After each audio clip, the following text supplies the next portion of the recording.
Welcome to this week's edition of Coach Prep. I'm here in the Cherokee Batting Range podcast studio. We're going to talk today about the importance of defensive positioning and some things that we need to be thinking about. But before we get into that, let's talk about the Anderson Bat Company. And I always talk about the EFP 20 discount. Make sure you take advantage of that, whether you're ordering bats, gloves, bags, whatever they have on the website. Any order you place that EFP 20 discount in there, and you're going to save 20% and help support the podcast at the same time. Also, let's talk about patreon.com/everythingfastpitch. If you're in a position where you can help us, if you can become a patron, Coach Don and I really do need the help.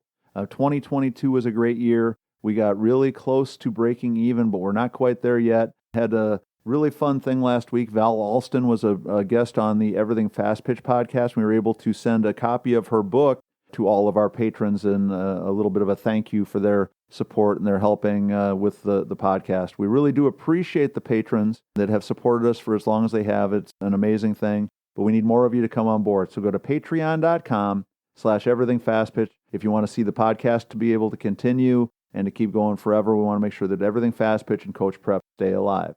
So this week we want to talk about defensive positioning. So here's one of the things Stan and I were talking about, kind of puts into perspective how valuable and important and the role that positioning your defensive players makes. Obviously that in Major League Baseball, we've seen the move over the last few years to these really crazy shifts where you'll have 6 players on one side of second base, and basically if somebody could poke the ball to the other side of the field, they could run around the bases twice because there's nobody over there to pick it up. The reason that the shift became so prevalent in the major leagues is because they figured out that if you put more players where a player is likely to hit the ball, your chances of getting them out go up drastically. Now, it's gotten to the point in the major leagues that they're getting rid of the shift and making rules that are going to limit how much players can move, but we're still going to see them moving around a lot. Now, obviously, they've got full-time coaches that spend their whole time charting and mapping and positioning players, so they've got a big leg up on what any of us are going to be doing in our fast pitch games. But the reality of it is that there's still some things that we can take away from what we're seeing and what they're doing that would make a really big difference and help us play much better defense. So I think it starts off with us helping our players understand that when we say go play a position, whether it's center field or second base or catcher, that doesn't mean that there's only one place on the field that their feet are supposed to start for every single play. The reason we want to talk about it is to make sure that they understand that it's up to them to start to gain a little bit of awareness and start to have a little bit of a better idea of what's going on so they can do some things to put themselves in a much better position. If I'm playing center field and I'm playing on a day with a team that maybe has a bunch of hitters that are a little bit late or a little bit slow to contact, maybe my pitcher is throwing absolute gas that day and she's just painting the corners and really overpowering the hitters.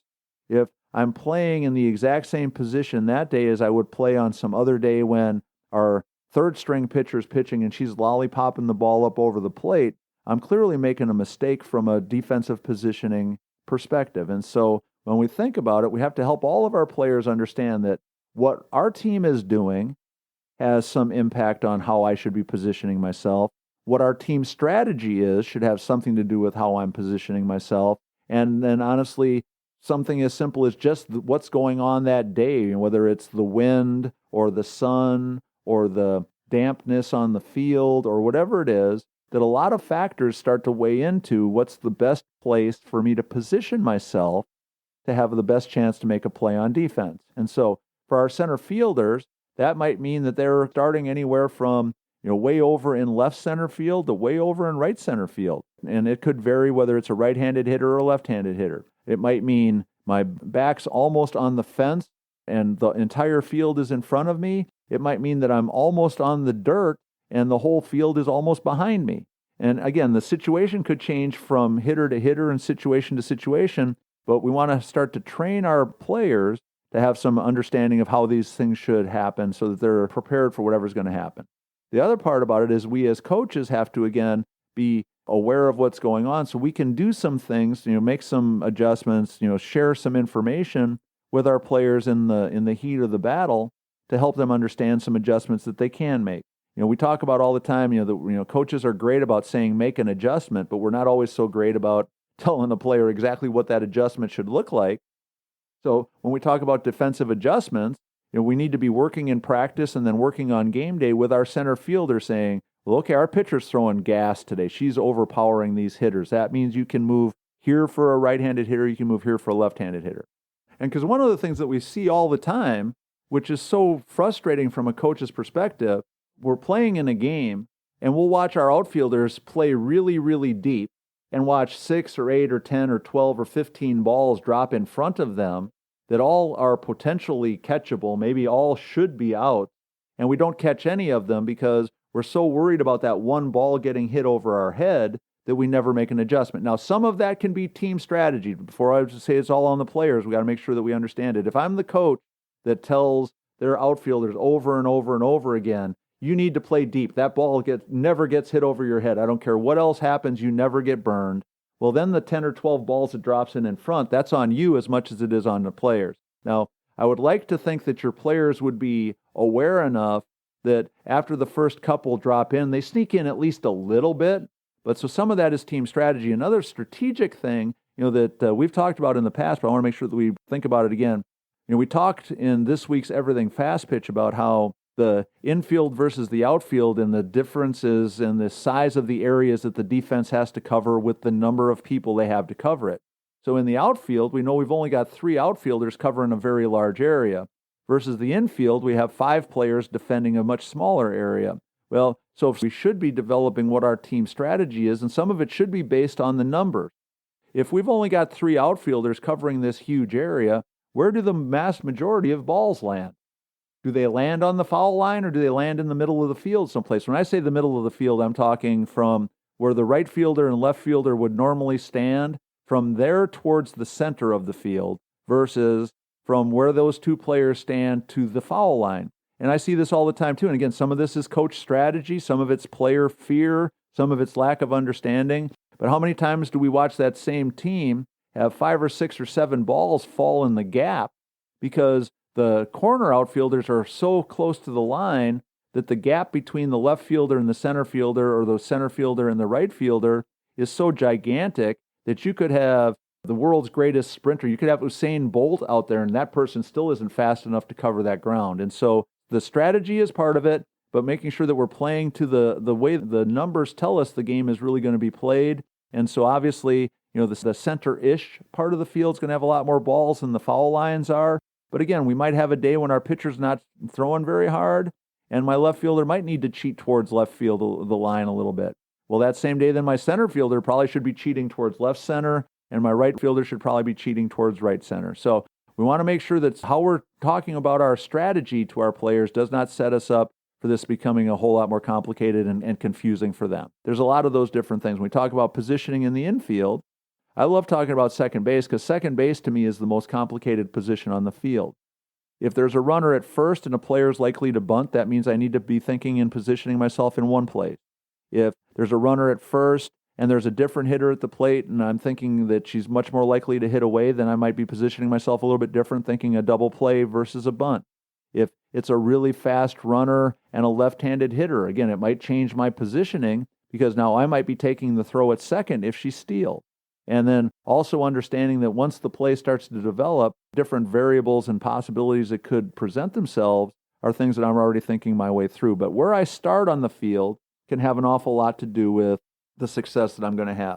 And we're talking about with our infielders all the time what we call positive distance.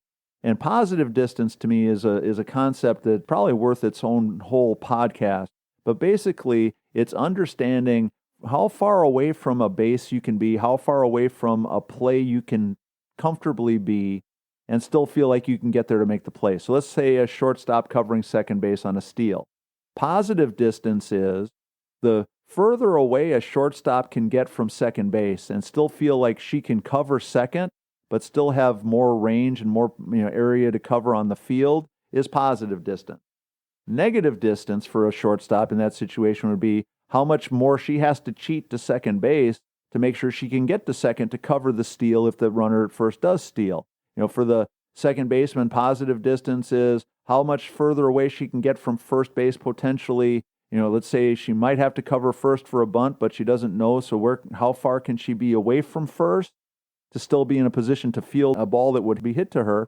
and still get to first base to cover the bunt in time to make that play. And so positive and negative distance is a little bit higher level, but for us as coaches, I think we want to be thinking about it and helping our players understand it, because once they start to see how much they can accomplish, how much ground they can cover, how much area they can defend by positioning themselves better and understanding where they're supposed to be, I think is a really good thing.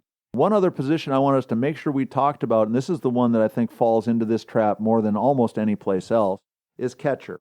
Now, before catchers and catching coaches and dads get mad at me, yes, I understand a lot of the fields we play at, the catcher really feels like she's kind of stuck because there's 2 holes dug behind home plate where it's really the only comfortable place for her to set up, because every single catcher thinks that every single pitch, that every single pitcher against every single hitter, they need to set up in the exact same spot.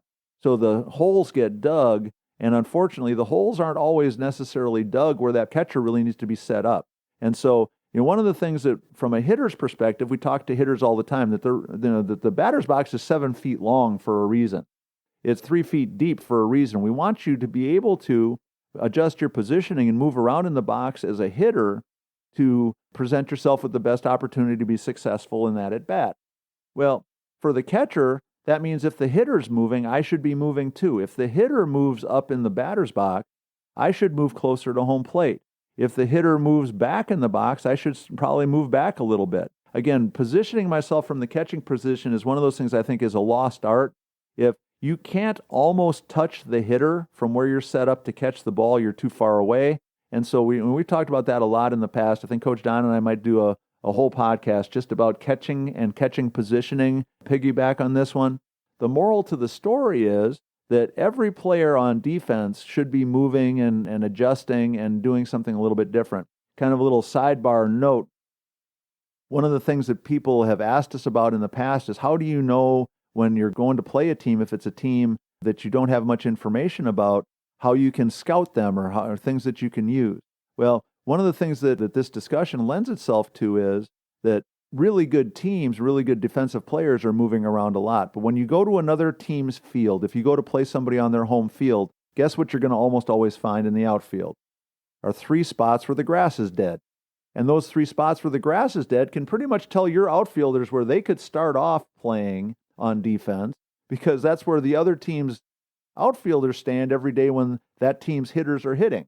And again, the idea of positioning to start yourself in those situations as a college coach, we would use that as kind of like a thumbnail spot and say, oh, okay, here's a pretty good place to start. But then again, depending upon how hard our pitcher was throwing, which one of our pitchers was pitching, what pitch was working best that day, what the hitters were doing, how the wind was blowing, if the field was wet or not, all those different things are going to factor into it. And so we want to start to talk about this idea of, if positioning was not so critical, would major leaguers have to create a new rule to allow hitters to have more chances to hit? Would they have to get rid of the shift if the shift wasn't working? Well, I don't necessarily mean that we need to be quite that drastic, but there might be certain situations when something really drastic is what's called for. It's up to each coach to look at their team, look at the level of your players, but make sure that we're all doing a better job of helping our players understand that when we talk about you play center field, that doesn't mean you stand in the exact same spot all the time, or second base or catcher or whatever position it is, to start to train them to think about all these different factors. Obviously, you should hopefully be helping them throughout the course of the game and seeing some things where you can point them in the right direction.